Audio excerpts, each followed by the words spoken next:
పూరా local. Welcome to పూరా local. Telangana స్థానిక సంస్థల ఎన్నికలకు త్వరలోనే మోక్షం లభించే అవకాశాలు కనిపిస్తున్నాయి. సర్పంచ్, ఎంపీటీసీ, జెడ్పీటీసీ, మున్సిపాలిటీలకు త్వరలోనే ఎన్నికలు నిర్వహించాలని రాష్ట్ర ప్రభుత్వం ఆలోచిస్తున్నట్లు తెలుస్తుంది. జూలైలో ఎన్నికల నిర్వహణపై, ఎన్నికల ఏర్పాట్లపైన చర్చిస్తున్నట్లు విశ్వసనీయ సమాచారం. అయితే ముందు ఎంపీటీసీ, జెడ్పీటీసీ, మున్సిపాలిటీలకు ఎన్నికలు నిర్వహించి ఆ తర్వాత పంచాయతీలో సర్పంచ్ ఎన్నికలు నిర్వహించాలని ప్రభుత్వం ఆలోచిస్తుంది. ఇదే అంశంపై సంబంధిత అధికారులతో సైతం చర్చిస్తోంది.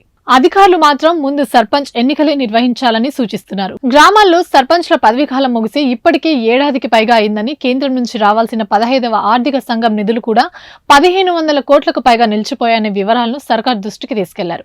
మొదట సర్పంచ్ ఎన్నికలను నిర్వహించి ఆయా పాలక వర్గాల వివరాలను కేంద్రానికి నివేదిస్తే నిలిచిపోయిన నిధులు వచ్చేందుకు అవకాశం ఉంటుందని వివరించారు. అయితే మొదట ఎంపీటీసీ ఎన్నికలు నిర్వహించిన తర్వాత కొద్ది రోజుల్లోనే సర్పంచ్ ఎన్నికలు ఉంటాయని ప్రభుత్వం పేర్కొన్నట్లు సమాచారం. ఈ విషయంపై త్వరలోనే స్పష్టత రానుందని అధికార వర్గాలు చెబుతున్నాయి. ఇవి ఇప్పటివరకు నా అప్డేట్స్. మరిన్ని అప్డేట్స్ కోసం చూస్తూనే ఉండండి పూరా లోకల్.